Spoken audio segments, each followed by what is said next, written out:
setia dalam kerasulan, tulus dalam pelayanan, mempedulikan kaum menderita.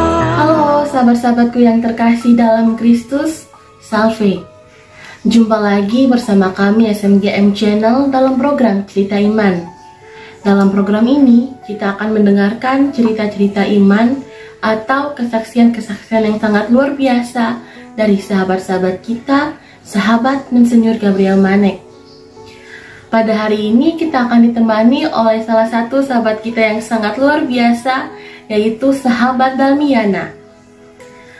Akan tetapi, sebelum kita mendengarkan cerita iman dari sahabat Dalmiana, alangkah baiknya jika kita memulainya terlebih dahulu dengan berdoa. Karena itu, marilah kita mengambil sikap berdoa, kita persiapkan hati dan batin kita untuk menghadap Tuhan. Dalam nama Bapa dan Putra dan Roh Kudus. Amin. Allah Bapa yang Maha Baik dan Penyayang, kami bersyukur dan berterima kasih kepadamu untuk nafas kehidupan yang masih Kau berikan kepada kami hingga detik ini. Saat ini kami akan mendengarkan cerita iman dari sahabat kami, sahabat Dalmiana. Kami mohon tuntunan Roh Kudus-Mu kepada sahabat kami, sahabat Dalmiana, dan juga kepada setiap kami yang mendengarkan cerita iman ini, agar sekiranya apa yang disampaikan oleh sahabat Dalmiana nanti boleh terserap oleh kami dan semakin menguatkan iman kami kepadamu. Biarkanlah semua ini hanya untuk kemuliaan-Mu Tuhan. Amin. Dalam nama Bapa dan Putra dan Roh Kudus. Amin.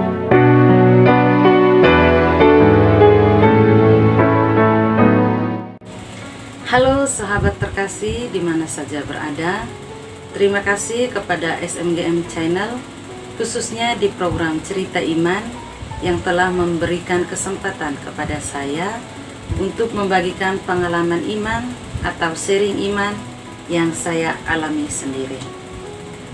Sharing iman saya kali ini terinspirasi dengan firman Tuhan yang saya kutip dari bacaan Injil Lukas bab 8 ayat 50 yang menyatakan bahwa jangan takut, percaya saja dan anakmu akan selamat. Kutipan kalimat ini terlihat sangat sederhana, tetapi memiliki arti yang sangat luas.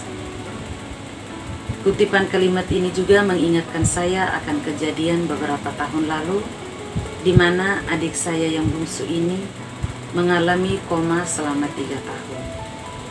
Jadi kejadiannya itu di sore hari, di mana adik saya itu lagi bermainnya di halaman rumah. Dan kita semua itu sudah kumpul di rumah karena memang kalau di kampung itu sudah sore itu sangat dingin. Jadi kita semua pasti berkumpulnya di rumah. Dan adik ini dia bermainnya di depan rumah. Dan tiba-tiba adik ini jatuh, tidak tahu kenapa. Dan jatuhnya itu kalau kita lihat itu biasa saja. Singkat cerita, waktu tengah malam itu tiba-tiba adik ini panas. Awal panasnya biasa saja, perlahan jadinya panas tinggi. Nah, panas tinggi itu membakar, panasnya itu kayak membakar. Jadi mama saya di samping juga sampai keringatan. Nah, mulai panas itu napasnya juga mulai turun, perlahan. Akhirnya napasnya sudah tidak normal, akhirnya mama saya bangun. Ketika mama saya bangun itu, adik saya tidak bernapas lagi. Napasnya langsung hilang. Mama saya panggil kami semua yang berada di rumah, panggil kami semua bangun. Tapi mama bilang, kalian jangan menangis dulu. Intinya kalian semua bangun, biar saya balurin minyak lagi. Jadi mama kasih lagi minyak kelapa, balurin di badan, semua badan. Tapi ya adik ini tidak sadar lagi. Cuman memang dadanya itu kalau dipegang seperti ini masih terasa panas. Dan dadanya panas itu yang membuat mama kami itu yakin sekali bahwa adik kami itu masih ada. Pagi harinya mama itu seperti biasa masak, lakukan kegiatan yang lain. lihat adik juga, karena kita pikir sakitnya biasa. Masuk 1 minggu, 1-2 minggu, masuk 1 bulan, adik ini tidak ada perubahan.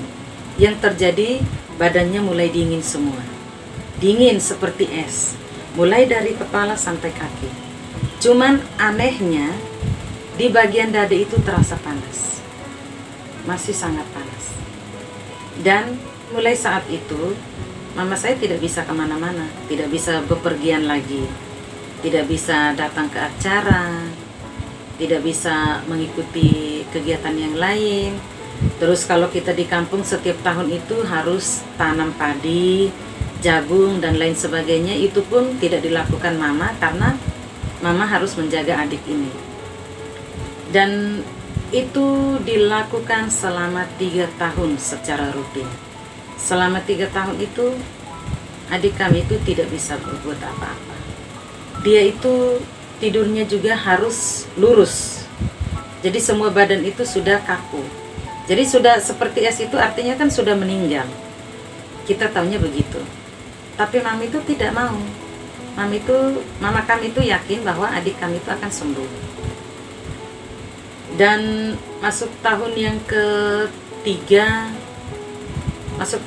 itu saya bilang, Mama tidak capek seperti ini.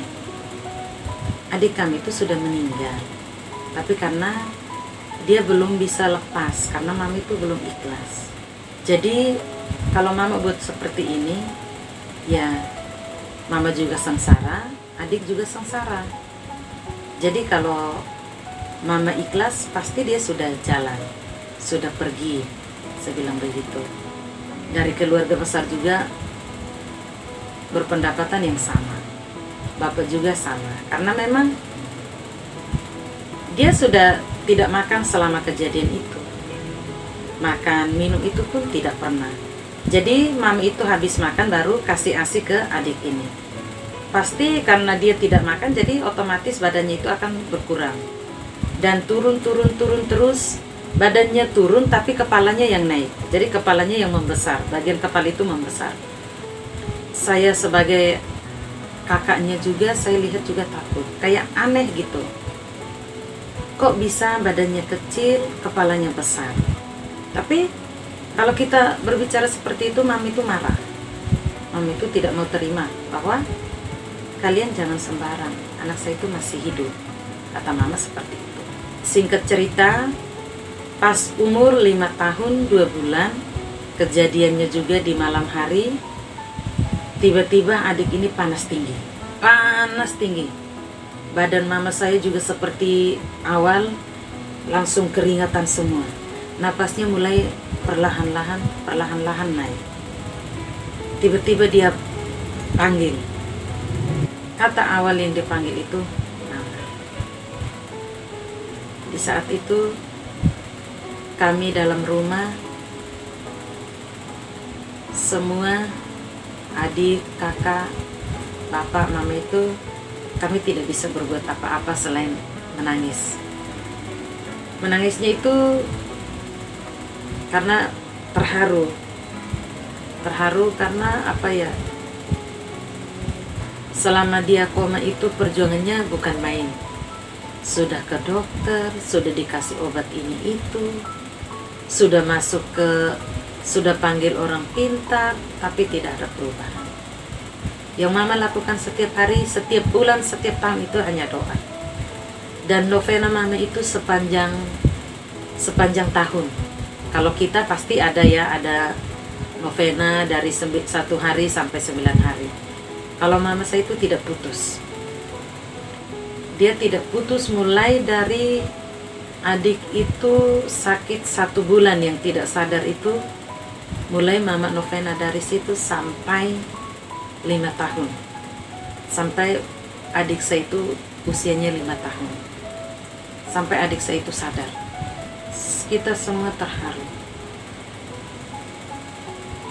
Besok paginya memang masih sakit, tapi kita merasa bebannya, kita merasa agak lega dengan kesadaran adik ini. Dan perjuangan selama 3 tahun itu luar biasa. Saya lihat pengorbanan seorang ibu itu sangatlah tidak mudah. Pengorbanan seorang ayah juga sama bandingnya dengan pengorbanan seorang ibu. Makanya di sini saya hanya bilang bagi sahabat-sahabat semua yang masih memiliki keluarga utuh, bapak, mama, mereka masih utuh, sayangi mereka. Jangan sia-siakan mereka. Karena kita tidak tahu pengorbanan mereka itu seperti apa. Karena dari mereka baru kita seperti ini. Mungkin tidak semua yang kita minta itu harus diberikan, tapi kasih sayang mereka itu tidak bisa diukur. Tidak tahu kenapa kalau saya berbicara tentang orang tua, saya pasti menangis. Karena mungkin di satu sisi saya melihat kejadian itu, perjuangan bapak sama mama selama adik itu koma. Dan yang kedua, mungkin saya jauh dari orang tua. Jadi bukan berarti saya tidak memberikan apa yang mereka minta, tapi itu buat saya belum apa-apa dengan apa yang mereka lakukan untuk kita. Akhirnya dari kejadian ini saya juga mulai belajar nurani seorang ibu itu sangat kuat sekali. Dimana di saat anaknya mengalami susah, sakit maupun bahagia, ibu pasti tahu. Sahabat-sahabat yang terkasih, dari pengalaman ini saya juga belajar bahwa kesabaran itu akan berbuah manis. Memang tidak mungkin bagi manusia, tapi semua itu akan mungkin bagi Allah.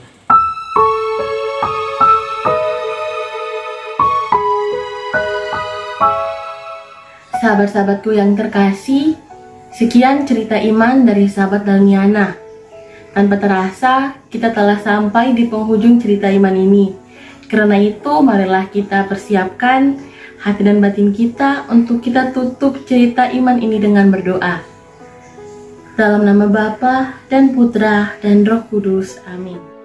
Allah Bapa kami yang penyayang, kami sangat bersyukur dan berterima kasih, serta merasa sangat terberkati untuk cerita iman yang boleh kami dengarkan dari sahabat Dalmiana. Tuntunlah selalu hidup kami Tuhan, agar selalu berjalan di jalan-Mu. Semoga apa yang telah kami dengar hari ini akan selalu berdiam di hati maupun pikiran kami selamanya, agar kami boleh semakin baik setiap harinya dan semakin menyerupai Engkau. Nama-Mu kami puji, kini dan sepanjang masa. Amin. Dalam nama Bapa dan Putra dan Roh Kudus. Amin. Nah, sahabat-sahabat, semoga cerita keiman kali ini dapat semakin menguatkan iman-iman sahabat semua dan semakin meneguhkan cinta kita kepada Tuhan. Jangan lupa like, komen, subscribe, dan klik tanda lonceng di bawah ini, agar kamu tidak ketinggalan video-video terbaru dari kami. Jangan lupa juga share ke seluruh teman-teman kamu ya, supaya berkat Tuhan selalu mengalir. Sekian cerita iman kali ini, see you in the next video.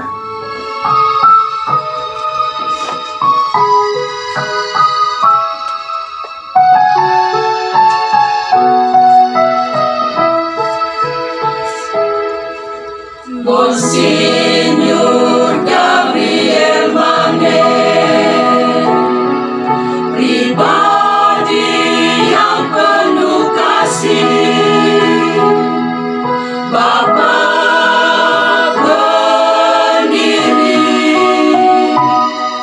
Kongregasi Putri Renya Rosari,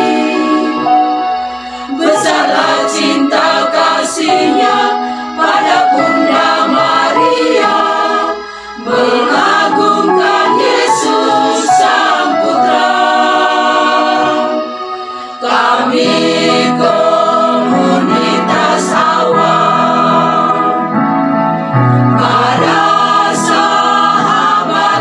tersenyum, rendah hati, namun dengan semangat tinggi, setia dalam kerasulan, tulus dalam pelayanan, mempedulikan kaum menderita, mengunjungi keluarga, menghibur, membarukan suasana, doakan yang sakit, teguhkan harapan, tebarkan cinta, berkat sukacita. Marilah kita menjaga semangat melayani,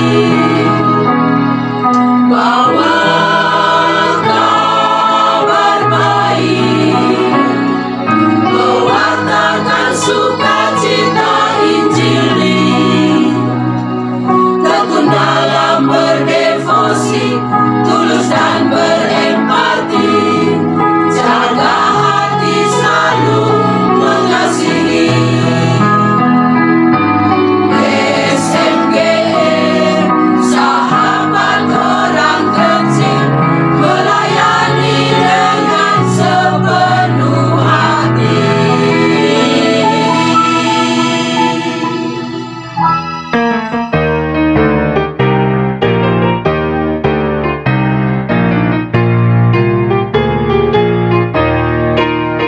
Semangat melayani dengan sepenuh hati, sahabat orang kecil, sahabat Monsinyur Gabriel Mani.